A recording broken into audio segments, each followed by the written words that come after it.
Halo semuanya, perkenalkan nama saya Sandi Widiantoro dengan NIM 182314037. Pada kesempatan kali ini, saya ingin mempresentasikan mengenai perkembangan industri pariwisata di Indonesia.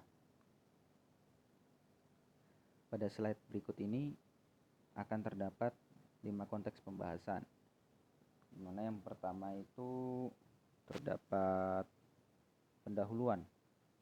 Jadi pendahuluan ini berisi mengenai definisi serta keunikan industri pariwisata. Lalu pada poin kedua itu terdapat perkembangan terkini.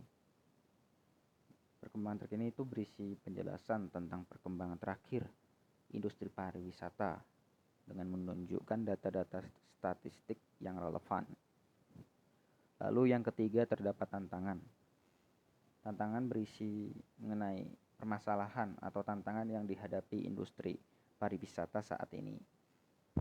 Lalu yang keempat ada prospek, yaitu berisi alternatif, solusi atau saran untuk lebih mengembangkan atau memajukan industri pariwisata di masa mendatang dan prospeknya di masa depan.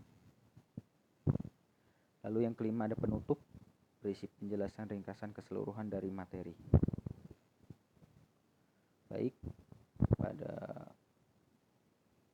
poin pendahuluan di sini sebelum kita masuk lebih lanjut lagi, saya akan sedikit memaparkan mengenai definisi industri pariwisata itu sendiri. Menurut Undang-Undang Nomor 10 Tahun 2009, pada pasal 1 ayat 9, industri pariwisata didefinisikan sebagai kumpulan usaha pariwisata yang saling terkait dalam rangka menghasilkan barang dan atau jasa bagi pemenuhan kebutuhan wisatawan dalam penyelenggaraan pariwisata. Lalu berikutnya terdapat keunikan. Di sini saya akan memaparkan 7 keunikan dari industri pariwisata sendiri di Indonesia. Yang pertama itu ada perpaduan sifat tak berwujud dan sifat berwujud. Apa yang ditawarkan di industri pariwisata adalah sesuatu yang tidak berbentuk dan tidak dapat dibawa untuk ditunjukkan kepada orang lain. Namun sarana dan prasarana yang digunakan untuk memberikan kenyamanan yang ditawarkan dapat dikatakan suatu yang berwujud. Nah, kombinasi keduanya menjadi unik dan menjadi tidak mudah diukur. Lalu yang kedua ada sifat tak terpisahkan atau inseparable. Kegiatan wisata membutuhkan interaksi antara wisatawan sebagai pengguna jasa dan tuan rumah sebagai penyedia jasa. Antara wisatawan dan tuan rumah, antara tamu dan pelayanan, antara pengunjung dan pemandu wisata, keduanya tidak dapat dipisahkan dalam kegiatan wisata. Keduanya harus bertemu dan melakukan kontak secara langsung. Lalu pada poin ketiga ada keatsirian atau volatility. Pelayanan yang diberikan oleh penyedia jasa dipengaruhi banyak faktor seperti pribadi, sosio-budaya, pengetahuan, dan pengalaman. Akibat dari banyak hal yang mempengaruhi, pelayanan terhadap wisatawan mudah menguap atau berubah, sehingga penyedia jasa harus secara rutin dan aktif berinovasi memperbaharui tawaran jasa wisata kepada wisatawan. Poin keempat ada keragaman. Bentuk pelayanan di industri pariwisata cukup sulit untuk distandarisasikan. Setiap wisatawan ingin selalu dipenuhi kebutuhannya, dan ia tidak ingin kebutuhannya itu digeneralisasikan atau disamaratakan dengan kebutuhan orang lain. Setiap wisatawan ingin diperlakukan sebagai pribadi-pribadi yang beragam, sehingga penyedia jasa perlu memahami latar belakang kebutuhan dan keinginan wisatawan yang dapat bersumber dari pengalaman masa lampau, lalu pendapat orang lain atau lingkungan, standar, dan nilai serta faktor lainnya. Lalu yang poin kelima itu ada sifat rapuh atau perishable. Jasa adalah sesuatu yang tidak berwujud tetapi dapat memberikan pengalaman menyenangkan dan perasaan puas. Pelayanan hari esok tentunya berbeda dan akan lebih baik dari hari kemarin, sehingga harus diproduksi dan dikonsumsi secara simultan.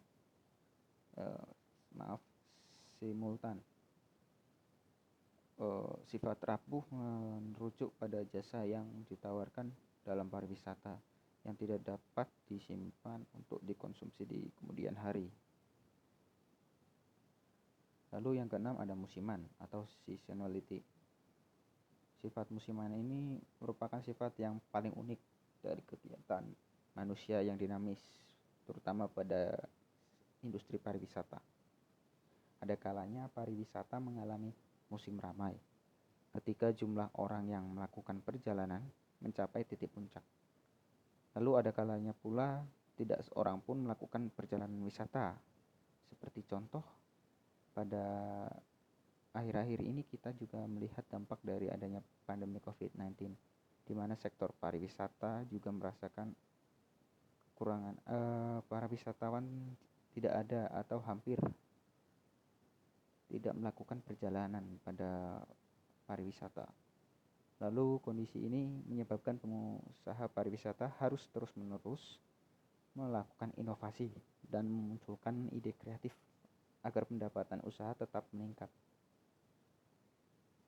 Jadi pengusaha perlu mencari jalan keluar terkait dengan misal dengan contoh pada pandemi ini bagaimana para pengusaha mampu mengelola usaha mereka dalam bidang pariwisata. Lalu nomor 7, poin 7 terdapat poin tak bertuan, yaitu atau no ownership. Jadi wisatawan adalah pembeli, namun uniknya ia tidak dapat memiliki apa yang telah ia beli dan bayarkan. Seorang wisatawan yang membeli tiket pesawat berhak menduduki kursi pesawat agar sampai ke daerah tujuan yang diinginkan. Tetapi ia tidak berhak untuk memiliki kursi tersebut sebagai bukti transaksi pembelian. Seperti halnya seperti tempat wisata. Lalu pada slide berikutnya saya akan menerangkan mengenai keunggulan dan kelemahan dari industri pariwisata yang ada di Indonesia. Keunggulannya pariwisata di Indonesia itu terdapat harga paket wisata yang murah. Lalu keanekaragaman sumber daya alam yang kita ketahui sungguh kaya raya di Indonesia. Lalu keanekaragaman suku dan budaya. Itu menjadi daya tarik sendiri wisatawan untuk masuk ke Indonesia atau melakukan perjalanan wisata di Indonesia. Lalu yang kedua itu ada kelemahan yang ada di industri pariwisata, yaitu pertama ada minimnya infrastruktur akses wisata yang masih dirasa kurang. Lalu kesehatan dan kebersihan pada tempat wisata atau tempat-tempat lainnya itu masih kurang. Lalu kurang juga pada kesiapan teknologi informasi atau ditangani secara tepat penggunaan teknologi tersebut. Lalu pada slide berikutnya yaitu terdapat perkembangan terkini. Di sini saya mengambil data BPS atau Badan Pusat Statistik mengenai saya mengambil data jumlah kedatangan wisatawan mancanegara ke Indonesia menurut pintu masuk. Di sini terdapat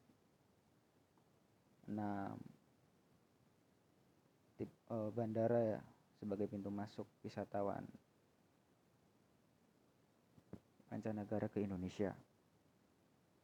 Yang pertama itu ada Bandara Kuala Namu, di mana pada dilihat di tabel ini kita dapat melihat pada tahun 2017 sampai dengan 2019 itu mengalami fluktuasi atau naik turun, di mana tahun 2017 itu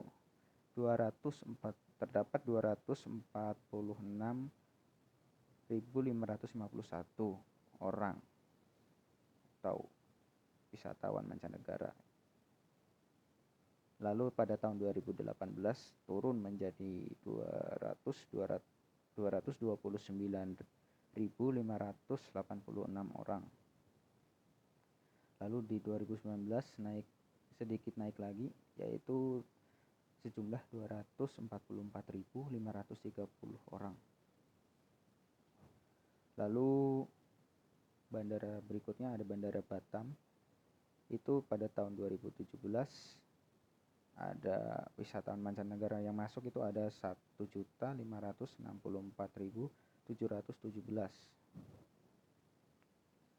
Lalu mengalami kenaikan di tahun 2018 yaitu sekitar 1.887.284 orang. Dan 2019 juga mengalami peningkatan sebesar 1.947.943 orang. Lalu Bandara Soekarno-Hatta tahun 2017 terdapat 2.749.321 orang. Lalu mengalami kenaikan pada tahun 2018 sebesar 2.814.586 orang, dan mengalami penurunan di tahun 2019 yaitu sebesar 2.419.196 orang. Lalu di Bandara Ngurah Rai itu dapat kita lihat merupakan pintu masuk banyaknya pariwisata mancanegara dengan jumlah yang cukup fantastis, yaitu 5 juta. Di tahun 2017 sebanyak 5.682.248 orang, dan mengalami kenaikan di tahun 2018 menjadi 6.025.760 orang. Lalu naik lagi di tahun 2019 yaitu 6.239.543 orang. Nah, untuk kategori bandara lainnya, jadi seluruh bandara selain 5 bandara di atas ditotal menjadi satu, yaitu pada tahun 2017 3.796.962 orang. Lalu mengalami kenaikan di tahun 2018 sebesar 4.853.089 orang. Lalu 2019 juga mengalami kenaikan menjadi 5.255.742 orang, dengan total keseluruhannya di tahun 2017 itu ada 14.039.799 orang yang masuk. Lalu di tahun 2018 mengalami kenaikan menjadi 15.810.305 orang. Lalu naik lagi di tahun 2019 menjadi 16.106.954 orang. Lalu pada data berikutnya yaitu dapat dilihat, ini dari sumbernya dari BPS juga, jumlah kunjungan wisatawan dari mancanegara dan wisatawan Nusantara atau domestik. Jadi pada tahun 2015 itu wisatawan mancanegara mengalami kenaikan yang cukup signifikan. Lalu dilihat juga untuk wisatawan domestik atau Nusantara sendiri mengalami fluktuasi di mulai tahun 2017 sampai dengan tahun 2019. Lalu pada slide berikutnya yaitu terdapat jumlah kunjungan wisatawan mancanegara dan devisa pariwisata Indonesia, di mana dari tahun 2015 sampai tahun 2019 itu keduanya mengalami kenaikan yang cukup signifikan. Akan tetapi di tahun 2020 mengalami penurunan yang cukup anjlok, di mana sangat drastis turunnya, itu sebesar jumlah kunjungan yang dari tahun 2019 itu 16,11 menjadi 4,02, serta devisa pariwisata itu juga turun, bahkan lebih turun dari jumlah kunjungannya, yaitu sebesar dari tahun 2019 dari 18,7 US dollar miliar menjadi 3,24 US dollar miliar. Dan pada tahun 2021 itu terdapat jumlah kunjungannya itu ada 0,14 juta kunjungan, tetapi untuk devisanya itu sendiri belum ada untuk datanya. Lalu selanjutnya itu ada rata-rata lama menginap tamu asing pada hotel bintang di Indonesia, di mana tahun 2017 itu ada 2,84%. Lalu di tahun 2018 menjadi 2,90 dan turun di tahun 2019 itu menjadi 2,63.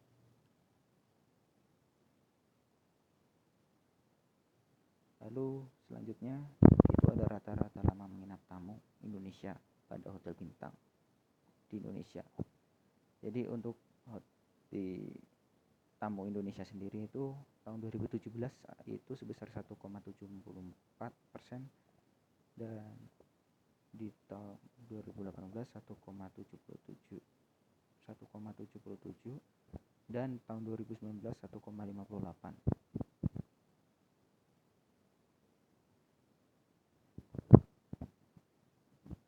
Lalu slide berikutnya itu ada tingkat penghunian kamar pada hotel bintang. Di sini datanya series bulanan ya. Dapat dilihat di sini tahun 2019 mengalami fluktuasi dari bulan April ke bulan Juni dan sampai dengan mengalami kenaikan sampai di bulan Desember.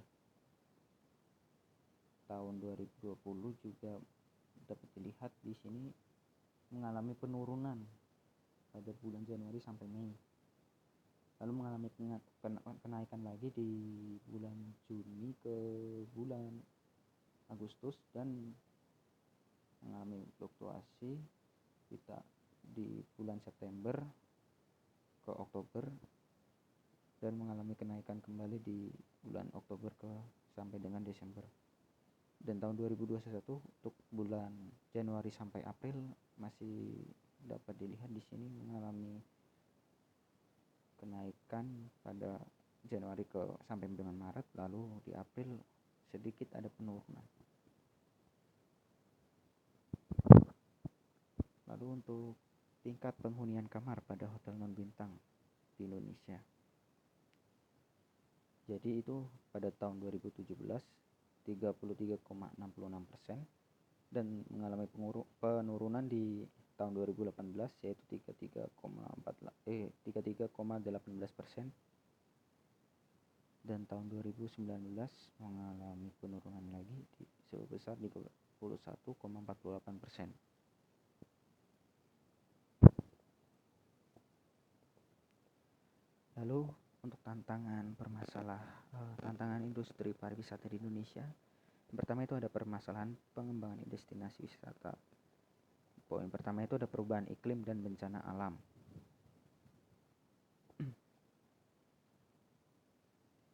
Jadi isu perubahan iklim telah menjadi isu di seluruh dunia.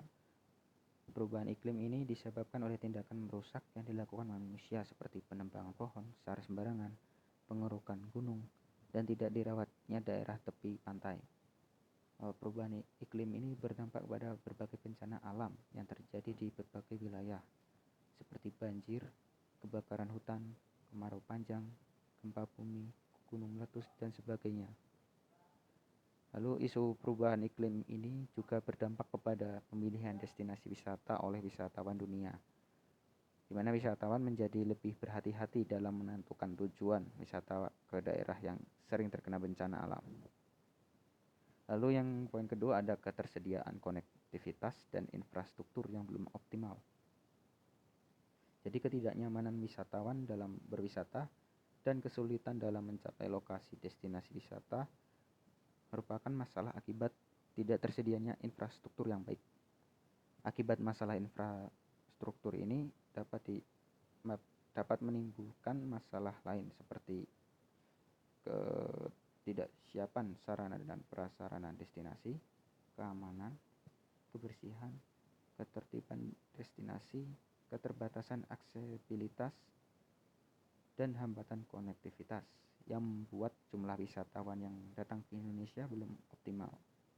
Jadi kenyamanan wisatawan dapat terpenuhi dengan adanya sarana, prasarana, dan fasilitas umum yang aman, bersih, dan tertib yang perlu disiapkan oleh setiap pengelola objek wisata di daerah destinasi wisata. Sehingga citra destinasi wisata Indonesia pun akan semakin membaik. Lalu poin ketiga yaitu ada kesiapan masyarakat di sekitar destinasi pariwisata yang belum optimal. Jadi banyak daerah yang sudah dikenali wisatawan dan menjadi destinasi wisata Indonesia, namun tidak diimbangi oleh kesiapan masyarakat sekitar. Hal ini akan berakibat pada kurang terawatnya destinasi wisata, kurang profesionalnya pengelolaan destinasi wisata, serta eksploitasi berlebihan dari destinasi wisata. Untuk mencegah timbulnya masalah tersebut, diperlukan pemberdayaan masyarakat di daerah destinasi wisata di Indonesia. Lalu yang poin keempat itu ada kemudahan investasi yang masih belum optimal. Indonesia sebagai negara tujuan investasi yang prospektif merupakan nilai tambah penting yang akan dapat meningkatkan daya saing pariwisata Indonesia. Namun demikian, potensi tersebut menjadi tidak memiliki arti manakala berbagai hambatan iklim usaha masih terjadi. Keruwetan birokrasi dan proses yang berbelit yang masih terjadi di sejumlah daerah menjadi catatan tersendiri yang membuat para investor masih enggan untuk melakukan investasi. Hal ini perlu ditangani dengan berbagai langkah, misalnya dengan membuat kebijakan yang mempermudah proses investasi dengan tetap memperhatikan daerah destinasi, disertai pengawasan kepada proses tersebut. Lalu yang selanjutnya itu ada yang poin B mengenai permasalahan pengembangan pemasaran pariwisata. Baik, pada poin pertama yaitu belum adanya acuan riset pasar yang komprehensif. Dalam menetapkan target pasar pariwisata Nusantara dan mancanegara masih belum mengacu kepada riset pasar yang dilakukan secara komprehensif.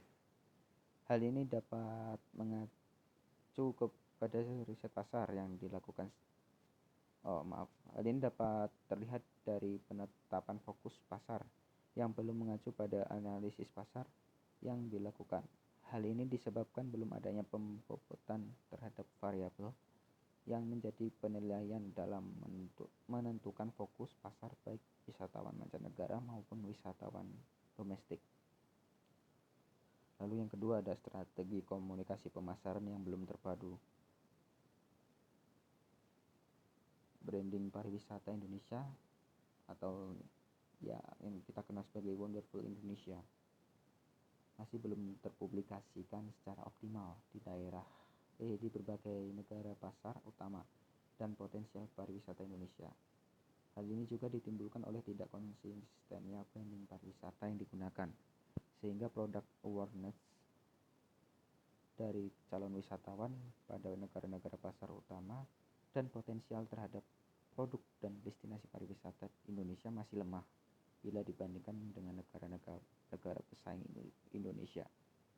Indonesia juga belum memiliki suatu strategi komunikasi pemasaran pariwisata terpadu yang dapat digunakan oleh pemerintah maupun para pemangku kepentingan pariwisata Indonesia dalam melakukan aktivitas pemasaran pariwisata Indonesia. Pemanfaatan kemajuan teknologi informasi dan komunikasi belum optimal dalam mempromosikan citra pariwisata Indonesia di dunia internasional. Hal ini karena banyaknya pemangku kepentingan pariwisata yang belum memiliki kesadaran serta tidak memiliki kemampuan untuk menyikapi tren perkembangan teknologi, informasi, dan media sosial. Lalu yang ketiga, ada sinergi kemitraan pemasaran masih belum optimal. Ya, banyaknya asosiasi dan organisasi yang bergerak di bidang pariwisata seperti Asita, KIPI yang belum bersinergi dengan program kerja pemerintah sehingga menghambat pengembangan publik privat partnership atau PPP. Hal ini akibat perbedaan tujuan dan kepentingan yang justru menghambat usaha pemerintah dalam memasarkan pariwisata. Permasalahan lainnya juga dapat terlihat dari belum efektifnya MOU kerjasama bidang pemasaran pariwisata yang telah tertuang masih belum dilaksanakan secara optimal. Komitmen industri dan asosiasi yang tertuang dalam MOU kerjasama masih dalam batas dokumen karena pada kenyataannya banyak kerjasama yang belum terimplementasikan dengan baik. Lalu yang keempat yaitu kegiatan promosi masih berjalan parsial. Ya, event-event yang berskala nasional dan internasional masih terbatas karena banyak daerah yang mempunyai event-event daerah yang menarik, namun belum menetapkan kepastian waktu pelaksanaan dan belum mampu mengemas event secara profesional sehingga kemasannya kurang menarik. Juga belum semua daerah mempunyai aksesibilitas maupun sarana dan prasarana penunjang yang memadai untuk layak dipromosikan baik secara nasional dan internasional. Sehingga event-event daerah secara pelan-pelan perlu didukung dan didorong agar dapat dikemas secara lebih menarik dan mulai dipromosikan secara nasional maupun internasional. Lalu yang kelima, ada daya saing pariwisata Indonesia masih belum kuat. Berdasarkan hasil TTCI 2019 Indonesia, indikator safety dan security berada pada peringkat 80. Untuk health and hygiene itu ada peringkat 102. Di environmental sustainability itu ada di peringkat 135 dan tourist service infrastruktur ada di peringkat 98 dari 140 negara. Dari sekian banyaknya tantangan yang harus ditangani adalah terkait indikator safety, di mana Indonesia sering mendapat travel advisory dari negara-negara pasar yang mengakibatkan usaha untuk melakukan promosi menjadi tidak efektif. Lalu slide berikutnya yaitu yang poin C, permasalahan pengembangan industri pariwisata. Yang pertama ada sinergi antar mata rantai usaha pariwisata yang belum optimal. Persoalan di lapangan menunjukkan bahwa belum semua destinasi pariwisata didukung oleh operasi dari berbagai jenis usaha kepariwisataan dan sinergi yang baik dalam menciptakan produk dan layanan yang berkualitas bagi wisatawan. Sehingga di satu sisi kualitas industri pariwisata belum bisa berkembang optimal dan di sisi lain nilai manfaat ekonomi pariwisata yang juga belum mampu dikembangkan untuk menopang perekonomian daerah setempat. Lalu yang kedua ada daya saing produk wisata yang belum optimal. Peningkatan daya saing produk wisata yang mencakup daya tarik wisata, fasilitas pariwisata, dan aksesibilitas berpotensi untuk meningkatkan daya saing usaha dan industri pariwisata Indonesia. Sementara kondisi saat ini ketiga komponen tersebut masih dianggap kurang, kecuali daya saing sumber daya budaya, dan alam Indonesia yang beragam, unik dan menarik. Daya saing fasilitas pariwisata Indonesia relatif masih kurang jika dibandingkan dengan negara-negara ASEAN seperti Malaysia, Singapura, dan Thailand. Daya saing usaha pariwisata Indonesia masih di bawah ketiga negara tersebut, di atas Filipina dan Brunei Darussalam, namun bersaing dengan Vietnam. Lalu yang ketiga itu ada kesenjangan antara tingkat harga dengan pengalaman wisata. Kesesuaian tingkat harga dengan kualitas pengalaman atau value for money yang diperoleh wisatawan di sejumlah destinasi pariwisata seringkali masih menunjukkan adanya kesenjangan yang mengakibatkan keluhan pada wisatawan. Dalam konteks kredibilitas bisnis, kondisi tersebut akan menjadi promosi negatif yang berdampak pada penurunan daya saing produk wisata yang kita miliki, sehingga tidak mampu bersaing dengan produk sejenis yang dikembangkan oleh kompetitor. Di sisi lain, ketidaksesuaian antara fitur yang dipromosikan dengan realitas yang dijumpai wisatawan atau konsumen juga masih sering terjadi di lapangan. Dalam berbagai kasus dan tempat seringkali masih terjadi ketidaksesuaian antara apa yang dipromosikan. Ya, jadi promosi semacam ini dapat dianggap sebagai promosi yang tidak bertanggung jawab tentunya, yang membuat kredibilitas produk menjadi diragukan. Lalu yang keempat itu kemitraan usaha pariwisata yang belum optimal. Kemitraan usaha pariwisata antara industri pariwisata skala besar dengan usaha-usaha ekonomi pariwisata skala mikro, kecil, dan menengah masih belum berjalan dengan maksimal. Pengembangan kemitraan usaha dimaksudkan agar peluang dan nilai manfaat berkembangnya kepariwisataan akan dapat dinikmati semua pihak dalam berbagai jenis dan skala usaha. Oleh karena itu, pola-pola kemitraan antar usaha pariwisata maupun usaha pariwisata dengan pelaku usaha lainnya di berbagai destinasi pariwisata perlu didorong dan ditingkatkan. Contoh, bentuk kemitraan yang dapat dilakukan antara lain yaitu kerjasama dalam pengembangan daya tarik wisata, kerjasama promosi dan pemasaran.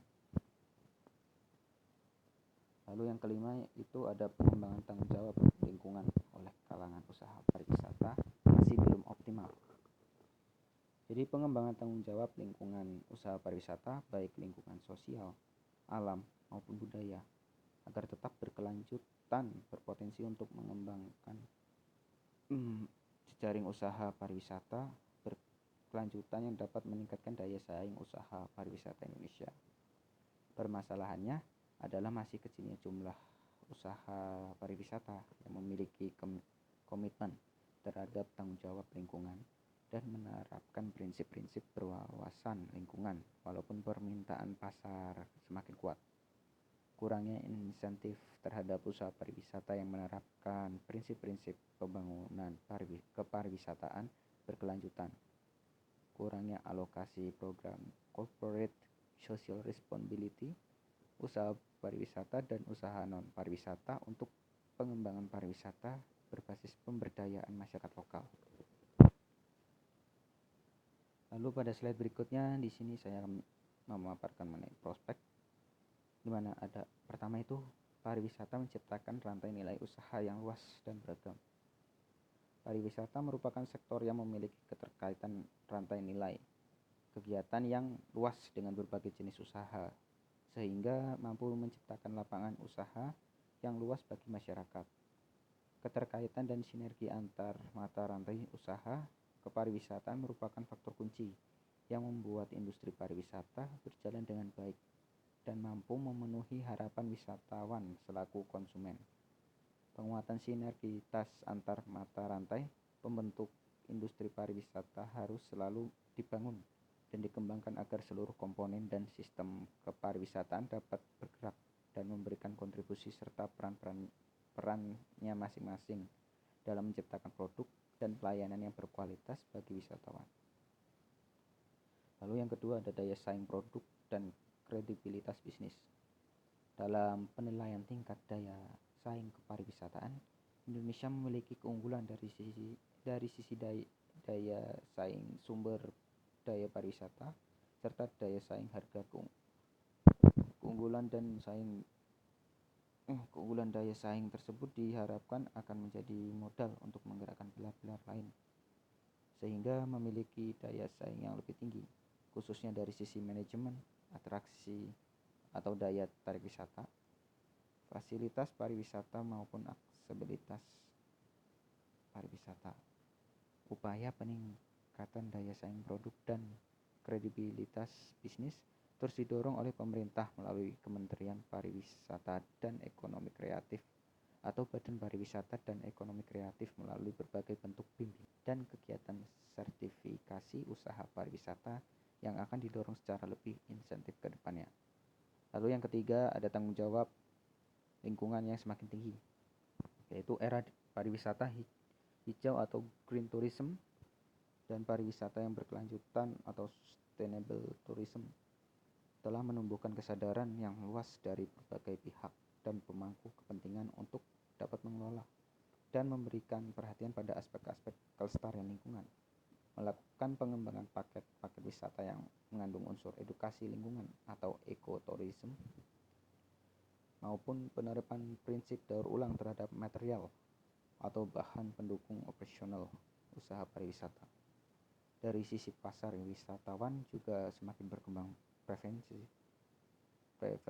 preferensinya itu untuk memiliki destinasi pariwisata yang lebih mengemban misi-misi pelestarian atau tanggung jawab lingkungan, sehingga potensi tersebut memberi peluang bagi destinasi pariwisata di Indonesia untuk lebih mewujudkan pengelolaan daya tarik dan produk wisata yang berwawasan lingkungan. Lalu yang keempat, penggunaan model bisnis digital tourism management. Jadi dunia pariwisata mengalami penurunan yang luar biasa sebagai dampak penurunan kedatangan wisatawan internasional akibat pandemi ini. Perkembangan lingkungan strategis ini tentunya menimbulkan tantangan tersendiri bagi Kementerian Pariwisata dan Ekonomi Kreatif atau Badan Pariwisata dan Ekonomi Kreatif. Selain itu juga menyediakan peluang yang dapat diraih khususnya pasca berakhirnya pandemi COVID-19. Kontribusi sektor pariwisata terhadap PDB akan mengalami penurunan yang cukup signifikan. Namun pandemi ini juga menimbulkan peluang lain bagi Kementerian Pariwisata dan Ekonomi Kreatif atau Badan Pariwisata dan Ekonomi Kreatif. Perubahan model bisnis dari traditional tourism management menjadi digital tourism management akan menjadi peluang dalam mempertahankan dan memulihkan sektor pariwisata nasional. Selain itu, sektor ekonomi kreatif berbasis digital juga dapat menjadi solusi lain dalam meningkatkan kontribusi pariwisata dan ekonomi kreatif terhadap PDB. Lalu orientasi segmen pasar akan bergeser dari Wisman, wisatawan mancanegara, menjadi wisatawan Nusantara atau Wisnus, hingga penerbangan internasional kembali pulih seiring penanganan pandemi COVID-19 yang semakin baik. Untuk itu diperlukan strategi khusus terintegrasi dalam menghadapi dampak pandemi COVID-19 terhadap sektor pariwisata dan ekonomi kreatif nasional, terutama dalam masa tanggap darurat pada tahun 2020 dan recovery pada tahun 2021 sampai 2022 sesuai kondisi global. Lalu pada slide berikutnya yaitu penutup. Pada industri pariwisata memiliki banyak peluang dengan didukungnya keberagaman hayati, suku, dan budaya. Hal tersebut yang menjadi daya tarik tersendiri bagi para wisatawan baik domestik dan mancanegara untuk menikmati pariwisata yang ada di Indonesia. Akan tetapi masih terdapat banyak hal yang perlu diperbaiki agar industri pariwisata lebih baik lagi untuk menghadapi persaingan pasar pariwisata, seperti meningkatkan strategi pemasaran yang lebih terpadu dan meningkatkan fasilitas pariwisata dan aksesibilitas. Berpotensi untuk meningkatkan daya saing usaha dan industri pariwisata Indonesia. Dengan penanganan yang tepat akan membuat semua peluang yang ada pada industri pariwisata di Indonesia menjadi lebih bermanfaat dan efektif. Sekian dari presentasi saya. Mohon maaf bila ada kata-kata yang kurang